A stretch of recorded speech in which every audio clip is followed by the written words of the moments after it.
नमस्कार, स्वागत है आपका बिहार समाचार में। बिहार के गरीबों के लिए आज बड़ी खबर है। बिहार सरकार के साथ केंद्र सरकार ने बिहार के गरीबों के लिए बड़ी खुशखबरी सुना दी है। तो वहीं गरीबों को अब घर भी मिलने वाला है, एक भी गरीब अब नहीं छूटेगा। तो आज की बड़ी और गर्मा गर्म खबरों पर बात करने से पहले आपसे एक छोटी सी अनुरोध है, कृपया वीडियो को एक प्यारा सा लाइक अवश्य कर दीजिएगा। आपका लाइक करना ही हमारी मेहनत का फल होता है।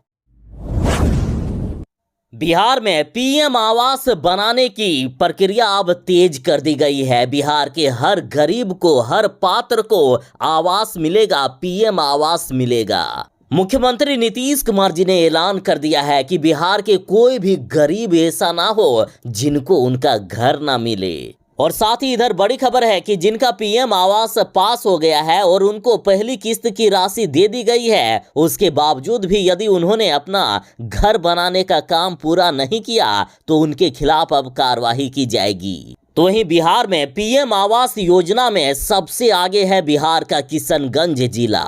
और देखिए, मुख्यमंत्री जी ने कहा है कि हम लोगों का ये उद्देश्य है कि सभी योग्य लाभुकों का आवास बनना चाहिए, उनको घर मिलना चाहिए। बिहार का कोई भी ऐसा व्यक्ति ना छूटे जिनको घर की जरूरत है। मुख्यमंत्री जी ने कहा है कि जमीनी स्तर पर इसकी निरंतर समीक्षा करते रहिए, कोई भी गरीब नहीं छूटना चाहिए। और हाँ, अंत में आपसे सवाल, क्या आपका पीएम आवास पास हुआ है? यदि आप पात्र हैं और अभी तक पीएम आवास नहीं मिला तो कमेंट में अपने जिले का नाम जरूर ही बताइएगा। बिहार वाले जरा सावधान हो जाएं। बिहार में 11, 12 और 13 मई को भयानक आंधी पानी के आसार बन रहे हैं। देखिए, बड़ी खबर है कि आसानी तूफान ने अब चक्रवाती तूफान का रोल ले लिया है और बिहार में भी अब बड़ा खतरा मंडराने लगा है। मौसम विभाग ने कहा है कि बिहार के पटना, गया के साथ कई जिलों में धूल भरी आंधी बहेगी। मौसम विभाग ने कहा है कि बिहार में 11 मई से लेकर लगभग 13 मई तक आंधी पानी का पूर्वानुमान है। मौसम विभाग ने बिहार के जिन जिलों में सबसे खतरनाक अपडेट जारी की है, ये जिले हैं बिहार के पूर्वी चंपारण, पश्चिमी चंपारण, सीतामढ़ी, शिवहर, मधुबनी, सुपौल, अररिया, पूर्णिया, किशनगंज और कटिहार। इन जिलों में 11 और 12 मई को गरज तड़क के साथ आकाशीय बिजली गिरने का येलो अलर्ट जारी किया गया है। साथ ही मौसम विभाग ने कहा है कि उत्तर बिहार के 10 जिलों में भी आंधी तूफान जारी रहेगी। तो वहीं दक्षिण बिहार के भी कई जिलों में 2 दिनों तक छिटपुट जगहों पर बारिश हो सकती है। साथ ही कहा गया कि पटना और गया में भी धूल भरी आंधी और आंशिक बारिश हो सकती है। तो बिहार के लोग जरा सावधान रहिएगा। सरकार ने गरीबों को एक और बड़ी खुशखबरी दे दी है। देखिए, आयुष्मान भारत योजना के तहत अब पैकेज बढ़ेंगे, महंगी जांच भी अब फ्री में कर पाएंगे गरीब। देखिए, आयुष्मान भारत योजना के तहत एक तरफ जहां गरीब परिवार को 1 साल में 5 लाख रुपए तक का फ्री में इलाज मिलता था, लेकिन जांच कुछ ऐसी थी जहां पैसे चुकाने पड़ते थे। लेकिन अब बड़ी खबर आ रही है। देखिए, MRI, पेट स्कैन समेत कई महंगी जांच भी अब फ्री में हो पाएगा। देखिए, आयुष्मान योजना के तहत इलाज कराने वाले मरीजों के लिए अच्छी खबर है। योजना में अब बदलाव किया जा रहा है। करीब 650 तरह के पैकेज बढ़ाने का निर्णय लिया गया। देखिए, मरीजों की माने तो पहले जहां MRI जांच कराने में 3500 से 7000 रुपए अपने पैकेट से लगते थे, तो वहीं पेट स्कैन में 11 से 15,000 रुपए उन्हें अपने पैकेट से देना होता था। CT स्कैन में 1 से 1,500 रुपया लग जाता था, लेकिन अब एक भी पैसा नहीं लगेगा। पहले जहां जांचों के लिए मात्र 5,000 रुपए का शुल्क तय किया गया था, लेकिन अब इसे बढ़ा दिया गया है। अब प्राइवेट अस्पतालों में भी आसानी से कोई भी जांच फ्री में हो पाएगा। बीपीएससी पेपर लीक पर तेजस्वी यादव पूरी तरह से भड़क गए हैं। तेजस्वी यादव ने नीतीश सरकार के खिलाफ आग उगलते हुए कहा कि फौरन अपराधियों को 5,000 रुपए का मुआवजा दे सरकार, नहीं तो इस बार हम लोग नहीं मानेंगे। साफ साफ कहना है कि गजब की धांधली है भाई। मतलब कोई छात्र का भविष्य बर्बाद करके बिहार सरकार सिर्फ जांच का आश्वासन देकर बचकर निकल जाएगी। नहीं, ऐसा नहीं चलेगा। छात्रों ने इतनी मेहनत के साथ पढ़ाई की, इतने रुपए खर्च करके किसी तरह से एग्जाम सेंटर तक पहुंचे और ऐसे में बिहार सरकार के द्वारा प्रश्न पत्र लीक हो जाना एक बड़ी लापरवाही है। अतः सरकार को अभ्यर्थियों को 5,000 रुपए का मुआवजा देना होगा।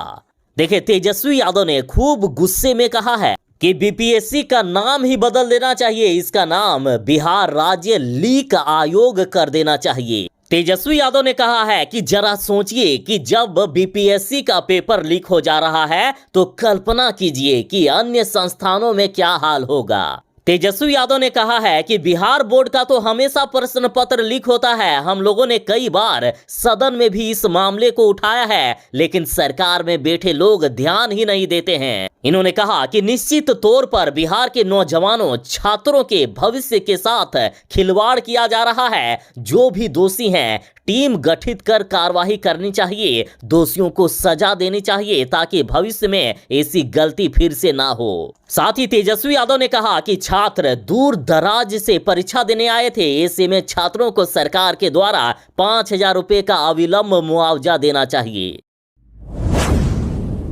फिर से बारिश का मौसम आ रहा है। 15 जून से बिहार में मानसून शुरू हो रहा है और सरकार के द्वारा अभी तक कोई तैयारी नहीं की गई है। कहा जा रहा है कि इस बार फिर से बिहार डूब सकता है। देखिए, बिहार में हर साल की बात है कि नदी किनारे के गांव और शहर हर साल डूबते हैं और कई लोगों की पानी में डूबने के कारण मौत भी हो जाती है। और इधर बिहार सरकार ने बड़ा ऐलान कर दिया है। देखिए, सरकार ने फैसला किया कि नदी से सटे गांव में तैराकी सिखाने को लेकर चलेगा अभियान।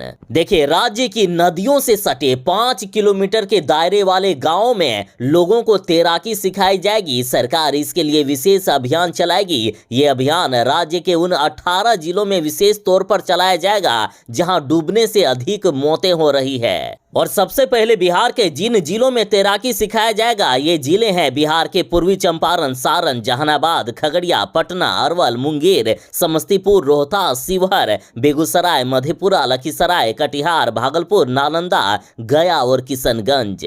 बता दें कि इन जिलों में पिछले 4 सालों में डूबने से 1140 लोगों की मौत हो गई है।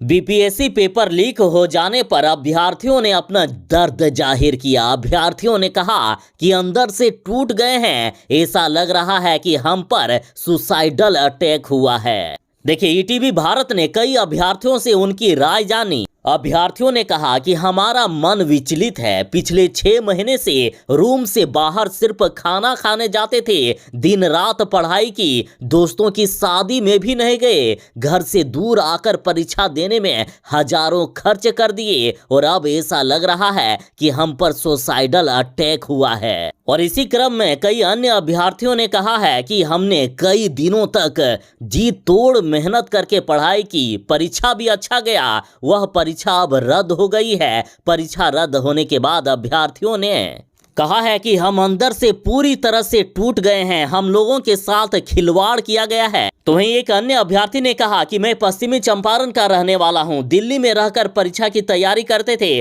उनकी परीक्षा छपरा में पड़ी तो परीक्षा देने आने के लिए उनका 10,000 से अधिक खर्चा हो गया। अभ्यर्थी कह रहे हैं कि बिहार आखिर कब आगे बढ़ेगा, अभी भी बिहार में जंगल राज है। पशुपालन करने वालों के लिए बड़ी खबर है। देखिए, सरकार ने एक और बड़ा फैसला कर लिया है। अब कॉल सेंटर और मोबाइल ऐप के जरिए आप अपने पशु का इलाज घर बैठे करा पाएंगे। अब कहीं भी इधर उधर जाने की जरूरत नहीं है और ना ही पैसे देने की जरूरत है। सीधा एक फोन कीजिए या मोबाइल ऐप के द्वारा आप अस्पताल को अपने घर बुला सकते हैं। देखिए, घर आएगी वैन और इलाज करके जाएगी आपके पशु का। खबर है कि बिहार के उप मुख्यमंत्री के साथ पशु एवं मत्स्य संसाधन मंत्री तारकिशोर प्रसाद जी ने ऐलान कर दिया है कि बिहार में पशुओं के इलाज को लेकर उनके टीकाकरण, कृत्रिम गर्भाधान या कृमिनाशन जैसी सुविधा डोर स्टेप यानी घर घर जाकर मुहैया कराई जाएगी। और इसके लिए भारत सरकार से राशि आवंटन होने के बाद सभी जिलों के लिए एम्बुलेटरी वैन की खरीद भी की जा रही है। ये एम्बुलेटरी वैन डॉक्टरों व उपकरणों से लैस होगी। लोग कॉल सेंटर में फोन करके अथवा मोबाइल ऐप के माध्यम से वैन बुक कर सकते हैं और अपने पशु का इलाज घर बैठे करवा सकते हैं। और बड़ी बात तो ये है कि इसमें किसी भी प्रकार का कोई भी शुल्क नहीं लगेगा, बिल्कुल ही फ्री में इलाज होगा। आरजेडी नेता ने नीतीश सरकार पर बड़ा हमला करते हुए कहा है कि बिहार में बह रही है भ्रष्टाचार की गंगोत्री। देखिए, आरजेडी प्रवक्ता मृत्युंजय तिवारी ने बिहार सरकार पर कहा है कि बीपीएससी प्रश्न पत्र लीक के मामले में बिहार सरकार बिल्कुल ही फेल है कार्रवाई करने में।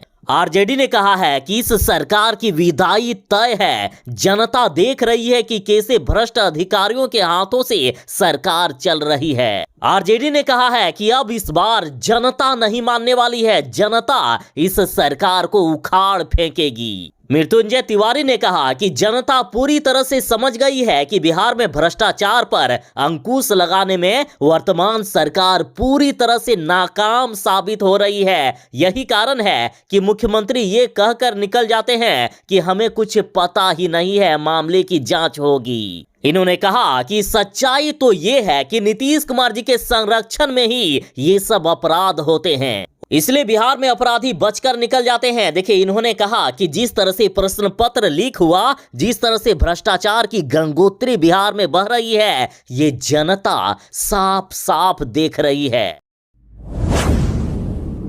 कृषि भाइयों के लिए बिहार सरकार ने बड़ी घोषणा कर दी है, बड़ी खुशखबरी है। देखिए, कृषि यंत्रों की खरीद पर इस बार बिहार सरकार की तरफ से अनुदान मिलेगा। दरअसल कृषि यंत्रों पर अनुदान देने की योजना 1 साल के लिए बंद कर दी गई थी, लेकिन सरकार ने इसे फिर से चालू करने का ऐलान कर दिया है और इस बार लगभग 100 करोड़ का प्लान बना है। सरकार इस बार 80 यंत्रों पर अनुदान देगी और देखिए, इस योजना के तहत यदि किसान लोग कोई भी यंत्र खरीदते हैं तो उन्हें मात्र 50% राशि अपने पैकेट से देनी होगी, बाकी 50% राशि सरकार देगी।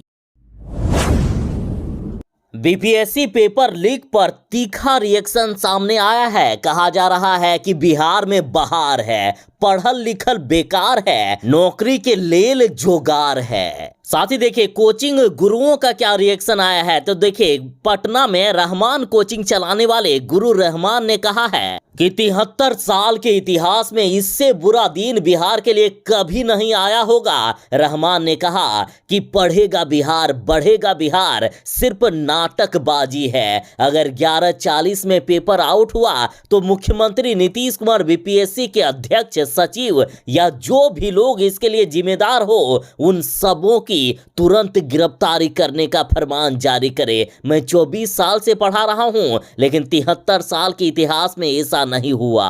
और इधर राजद ने पूछा है कि नीतीश कुमार और बीजेपी वाले जरा बताइए कि कितने करोड़ और अरब में इस तरह के अकल्पनीय कदाचार के लिए कुल कितने सेंटर बेचे गए हैं। तो वहीं युवा राजद ने पूछा है कि बिहार के अभागे युवाओं, आखिर कब तक अपने साथ खिलवाड़ सहते रहोगे। कोरोना एक बार फिर से जिंदा हो गया है। जहां देश में एक बार फिर से कोरोना के मामले बढ़ रहे हैं, तो वहीं बिहार में भी कोरोना इस बार फिर से हाहाकार मचा रहा है। बिहार में कोरोना की चौथी लहर आने वाली है। कहा जा रहा है कि एक दिन में सबसे ज्यादा 8 नए मामले बिहार में मिल गए। बिहार में पिछले 8 दिनों में 45 नए कोरोना संक्रमित मरीज पाए गए हैं। और इधर बिहार के स्वास्थ्य मंत्री जी ने कहा है कि बिहार में कोरोना की चौथी लहर की शुरुआत हो गई है। सरकार के द्वारा कहा गया कि यदि सावधानी नहीं बरती गई तो इस बार भी बिहार में कोरोना से हाहाकार मच सकता है। बस एक सावधानी ही उपाय है। सब कुछ अब आपके हाथ में है। बिहार को बचाना अब आपके हाथ में है। जरा सावधान रहिएगा। तेजस्वी यादव ने बड़ा ऐलान कर दिया है कि बिहार से लेकर दिल्ली तक हम पदयात्रा करेंगे। जातीय जनगणना पर तेजस्वी यादव ने बड़ा ऐलान कर दिया। जातीय जनगणना को लेकर तेजस्वी यादव ने कहा है कि यदि सरकार जातीय जनगणना नहीं कराती है तो सरकार के विरोध में हम अब बिहार से लेकर दिल्ली तक पैदल यात्रा करेंगे।